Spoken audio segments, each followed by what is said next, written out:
جمعرات کے دن قدم ووسی کی دولت نصیب ہوئی تو اس وقت اللہ تعالیٰ کی قدرت کے بارے میں بات شروع کی جاتی ہے۔ جب بات شروع کی جاتی ہے تو شیخ برہان الدین چشتی رحمۃ اللہ علیہ، شیخ محمد صفحانی اور درویش بغداد کی جامع مسجد میں حاضر خدمت تھے۔ زبان مبارک سے فرمایا کہ اللہ تعالیٰ نے اپنی قدرت کاملہ سے ایسی چیزیں پیدا کی ہیں، اگر انسان غور کرے تو ایک پل دیوانہ ہو جائے۔ کیا بات ہے! اللہ تعالیٰ نے اپنی قدرت سے ایسی ایسی چیزیں پیدا کی ہیں کہ اگر اپنی قدرت سے دیکھے تو وہ ایک پل میں دیوانہ ہو جائے، ایک پل میں دیوانہ ہو جائے گا بے شک، اور نہیں دیکھ اور نہیں یعنی کہ دیکھیں گے۔ مگر میں نے کہہ دیا ہے کہ تو دنیا میں تو آپ نے فرمایا کہ اپنی قدرت کاملہ سے، اس اللہ تعالیٰ کی جو ایسی قدرت ہے ایسی کاملہ، اس میں اپنی ایسی ایسی چیزیں ایسی ایسی مسائل پیدا کی کہ غور کریں، ہم تصور کریں اکیلے میں بیٹھ کے اور ہم دیکھیں باقی بے شک اللہ کی ذات نے کیا کیا چیز، کیا کیا ہمارے لیے حسین خوبصورت چیزیں، کیا کیا نعمتیں پیدا فرمائی ہیں، اور ہم اس پر تصور کر کے دیکھیں نا تو باقی ہم ایک پل میں دیوانے ہو جائیں گے اور یہ سمجھیں گے واقعی اللہ کی قدرت کچھ ہے۔ ہم اپنی زندگی میں کھانے پینے میں گزار دیتے ہیں، ایسی زندگی میں گزار دیتے ہیں کہ ہم نے کھایا پیا ادھر ادھر گھومے گھومے، کبھی اللہ کی قدرت کا اندازہ ہی نہیں لگایا، کیا اس کے کبھی دیکھا ہی نہیں کہ بے شک اللہ کی قدرت بھی کچھ شان رکھتی ہے، کہ بے شک اللہ کی قدرت بھی کچھ ہے۔ فرمایا کہ محمد رسول صلی اللہ علیہ وسلم کی ایک مرتبہ تھے کہ آرزو کی کہ اصحاب کہف کو دیکھیں، حکم ہوا کہ میں نے کہہ دیا ہے کہ تو میں دنیا میں انہیں نہیں دیکھ سکے گا، البتہ آخرت میں دکھاؤں گا، اگر نہیں اپنے دین میں لانا چاہتا ہے تو میں لا سکتا ہوں، اگر انہیں تو اللہ تعالیٰ فرماتا ہے اپنے دین میں لانا چاہتا ہے تو میں لا بھی سکتا ہوں، لیکن تو دنیا میں نہ دیکھے گا، انہیں آخرت میں دیکھو گے۔ اے میرے محبوب، اللہ کے رسول صلی اللہ علیہ وسلم نے فرمایا تھا کہ اللہ تعالیٰ میں اصحاب کہف کو دنیا میں دیکھنا چاہتا ہوں، تو اللہ تعالیٰ نے فرمایا کہ آپ دنیا میں انہیں نہ دیکھ سکو گے، آپ آخرت میں دیکھو گے، اگر چاہو تو میں آپ کے سامنے انہیں لا سکتا ہوں۔ فرمانا ہے اپنے یاروں کو اسی گدڑی پر یعنی بٹھاؤں، ٹھیک ہے بٹھاؤں گا، تو گدڑی یاروں کو لے کر اصحاب کہف کی غار کے دروازے پر پہنچی، یعنی کہ جو گدڑی تھی وہ گدڑی پہ اسے بٹھا دیا آپ کو، اور وہ اصحاب کہف کے دروازے پہ لے کے پہنچ گئی۔ یاروں نے اصحاب کہف کو سلام کیا، اللہ تعالیٰ نے انہیں زندہ کیا اور انہوں نے بھی سلام کا جواب کہا۔ اللہ تعالیٰ نے جب وہ گدڑی ایسی کہی، وہ گدڑی پہ بٹھا دیا اللہ تعالیٰ نے، تو اللہ تعالیٰ کی قدرت سے وہ گدڑی جو تھی وہ آپ کو وہاں پر لے گئی جہاں اصحاب کہف ہیں، ان کے غار کے دروازے پہنچا دیا۔ تو پھر ان لوگوں نے جو تھا یاروں نے سلام کیا، اور سلام کہنے کے بعد میں جو تھا وہ انہیں یعنی کہ پھر اندر سے سلام کا جواب بھی آیا، اللہ تعالیٰ نے انہیں زندہ بھی کہا اور زندہ کرا، انہیں سلام کا جواب، یاروں نے دین نبوی ان کو پیش کیا تو جواب نے قبول کر لیا، تو جناب جو لوگ تھے انہوں نے بھی قبول کر لیا۔ پھر خواجہ صاحب نے فرمایا ہے کہ کون سی چیز ہے جو اللہ تعالیٰ کی قدرت میں نہیں، تو مرد کو چاہیے کہ اس کے احکام کے بجا لانے میں کمی نہ کرے، یعنی کہ کوئی ایسی چیز بھی ہے جو اللہ تعالیٰ کے قدرت قبضے میں نہیں ہے تو اس کے احکام کے بجا لانے میں کسی وقت بھی یعنی کہ کمی نہ کرے، پھر جو کچھ چاہے گا مل جائے گا۔ اللہ تعالیٰ کو چاہیے کہ اللہ تعالیٰ کے ہر طرح سے ہر حکمت سے اس کے احکامات کو بجا لائے، اس کی سنت کو، اس کی واجبات کو، اس کے مسائل کو بجا لائے، اس کے حکم پہ عمل کرے، جو اللہ کے رسول صلی اللہ علیہ وسلم نے فرمایا اس پہ بھی عمل کرے، اور اللہ تعالیٰ نے جو حکم فرمائے ہیں صادر فرمائے ہیں ہمارے لیے حکم پہنچا اللہ کے رسول صلی اللہ علیہ وسلم کے ذریعے، ان پہ بھی عمل پیرا ہو اور ان پہ بھی عمل کرے۔ اور پھر عابدید ہو کر خیال کیا کہ ایک مرتبہ اپنے خواجہ شیخ عثمان حضرت رحمۃ اللہ علیہ کی خدمت میں حاضر تھا، اور درویش بھی بیٹھے تھے، کئی درویش تھے، آپ نے فرمایا کہ شیخ حضرت عثمان حضرت رحمۃ اللہ علیہ کی خدمت میں حاضر تھے اور بھی درویش وہاں پہ موجود تھے، اور بات متعاقدین میں کہ مجاہد کے بارے میں ہو رہی تھی، تو اتنے میں ایک بوڑھا نہایت لاگر ایسا ہاتھ میں لیے ہوئے آیا اور سلام کیا۔ سلام کا جواب دے کر شیخ عثمان ہارونی نے بڑی بشاشت سے اٹھ کر اپنے پاس بٹھا جگہ دی۔ کوئی بزرگ آئے تھے اور آنے کے بعد میں ایسا ہاتھ میں تھا، اور ایسا ہاتھ میں آنے کے بعد میں انہوں نے جیسے سلام کیا اور سلام کا جواب آپ نے دیا حضرت عثمانی رحمۃ اللہ علیہ نے، اور بڑے اچھے اور عزت کے ساتھ انہیں اپنی جگہ بیٹھا، انہیں جگہ بھی دی۔ اس بوڑھے نے بیان کیا کہ 30 سال سے میرا لڑکا مجھ سے جدا ہے، اس کے 2 فراق سے میری حالت یہ ہو گئی، اس کے فراق سے جب وہ دور ہو گیا ہے، اور میری اس کے غم میں یہ حالت ہو گئی ہے کہ مجھے اس کے مرنے جینے کی کوئی اطلاع نہیں۔ اب میں خواجہ صاحب کی خدمت میں آیا ہوں کہ میرے لڑکے کے لیے صحیح سلامت آنے کی بابت دعا کریں۔ میرا لڑکا ایک تھا جس کے آج تک کوئی پتہ نہیں چلایا ہے، اور کچھ بھی پتہ نہیں چلا ہے کہ وہ کہاں اور کس حال میں ہے، تو میں خواجہ صاحب کے پاس میں اپنے بیٹے کے لیے دعا کرانا آیا ہوں کہ میرا بیٹا صحیح سلامت میرے پاس آ جائے۔ خواجہ صاحب نے یہ سنتے ہی مراقبہ کیا، آنکھیں بند کر دی اور پھر سر اٹھا کر حاضرین کو فرمایا کہ دعا کرو لڑکا صحیح سلامت آ جائے۔ جب دعا ختم ہوئی تو فوراً فرمایا بوڑھا ایک محض بعد اپنے لڑکے کو ہمارے پاس لے آنا۔ جب بوڑھے نے سنا تو آداب بجا لا کر روانہ ہوا، اور راستے اسے مبارک بات ملی، کہ اس آدمی کو جب وہ ایسے چل دیا اور آپ نے فرمایا کہ جب آپ کا بیٹا آپ کے پاس آ جائے تو انشاءاللہ تعالیٰ اسے ہمارے پاس لے آنا۔ بوڑھے آدمی نے کہا بے شک میں لاؤں گا، لیکن جیسی وہ چلا تو اسے مبارک بات مل لگی کہ تیرا لڑکا آ گیا ہے، کہ حضرت نے دعا کری اور دعا کرانی اور لوگوں سے بھی دعا کرائی اور آپ نے بھی دعا کی، تو اسے راستے میں ہی جیسے جا رہا تھا تو کسی نے اسے اطلاع دی کہ جناب آپ کا لڑکا آپ کا گھر آ گیا ہے۔ تو گھر جا کر لڑکے کو دیکھا اور ملاقات کی۔ بوڑھے کی کمزور آنکھیں لڑکے کو دیکھ کر روشن ہو گئیں۔ لڑکا جو تھا پریشان تھا باپ لڑکے کی وجہ سے، اور آنکھیں کمزور ہو چکی تھیں، اندھا بھی جو لیکن روشن ہو گئیں۔ پہلے پاؤں لڑکے کو خواجہ صاحب کی خدمت میں لایا، جیسی دیکھا تو خواجہ صاحب کی خدمت میں لے آیا اور قدم بوسی کرائی۔ خواجہ صاحب نے لڑکے کو پاس بٹھا کر پوچھا کہ تو کہاں تھا؟ اس نے کہا کہ میں عین سمندر کے بیچ دیو کی قید میں تھا۔ سمندر تھے کہیں، سمندر کی قید میں بھی، سمندر کے اندر بھی کہیں دیو کی قید میں تھا۔ آج بھی اسی مقام پر بیٹھا تھا کہ ایک درویش نے جو مشکل کام تھا، مشکل کہ جو ہم شکل تھا، کہ جو ہم شکل تھا، ایک درویش تھا جو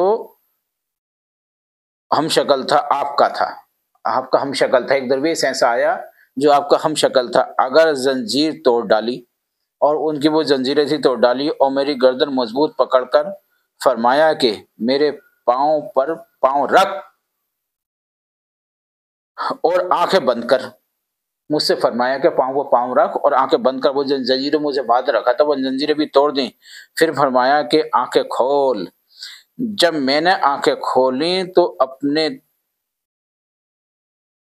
3 گھر کے دروازے پر، اپنے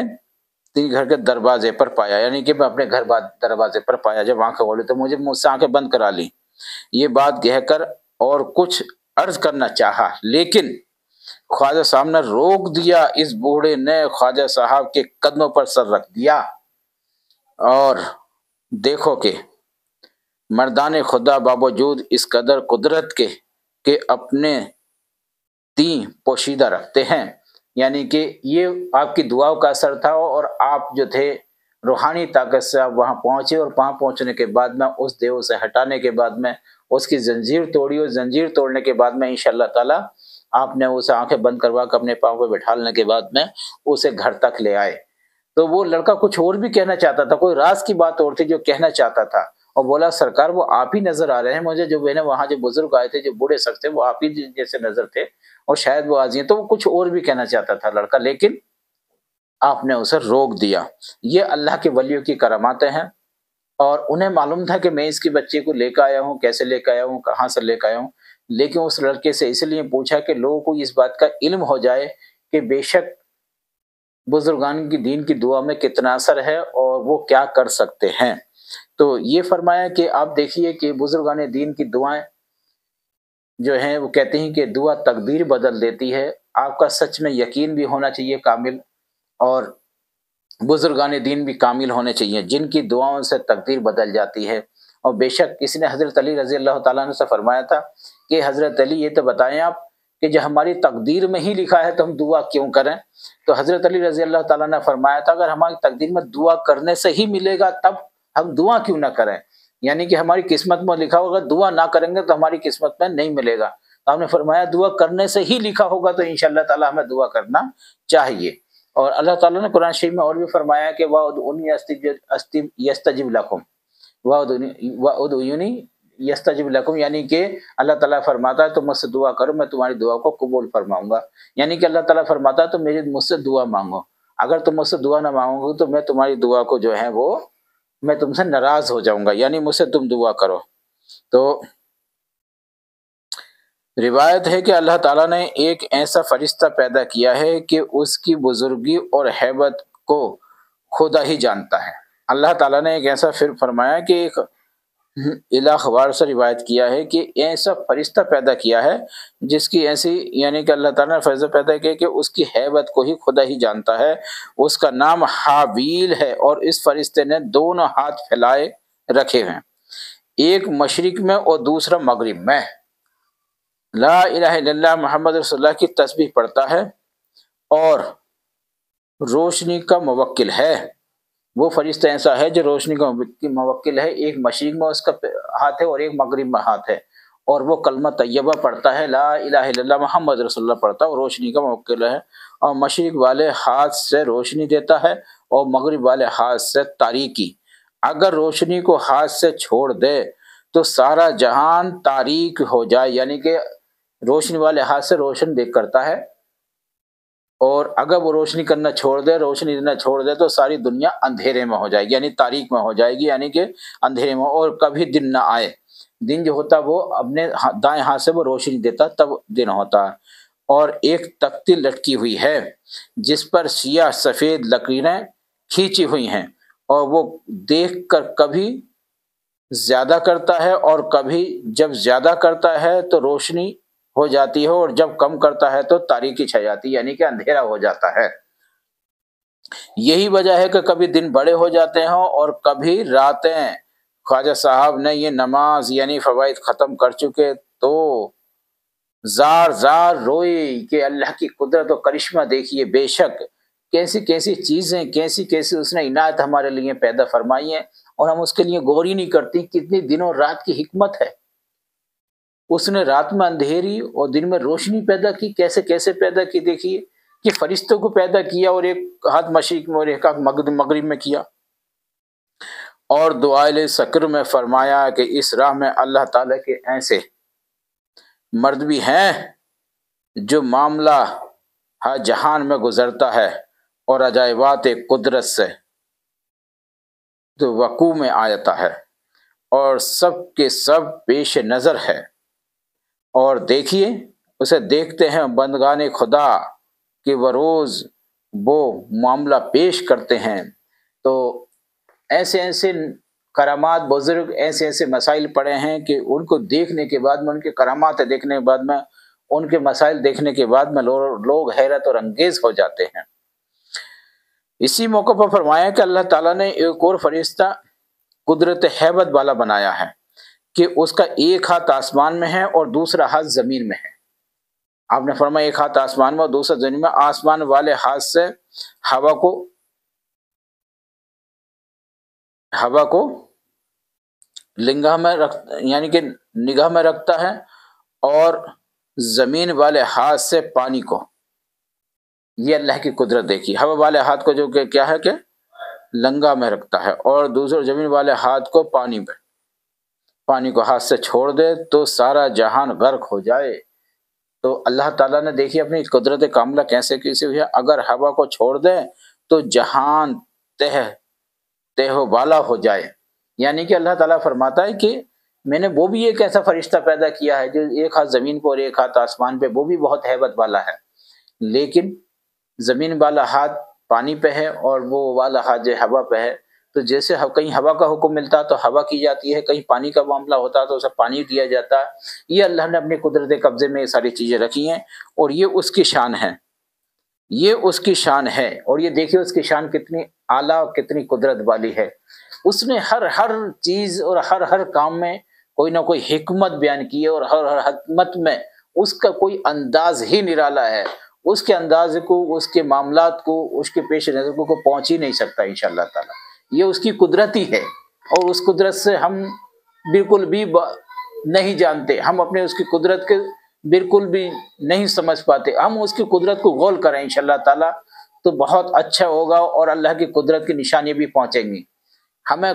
لازم ہے کہ اللہ تعالیٰ کی قدرت کو پہچانیں، اور یہ بھی ہم غور کریں کہ اللہ تعالیٰ نے پوری دنیا کا سسٹم اپنے کس طرح سے انتظام میں کر رکھا ہے۔ یہ کس کی قدرت ہے؟ یہ اللہ کی ہی قدرت ہے۔ ہم سے تو اپنا گھر نہیں چلتا،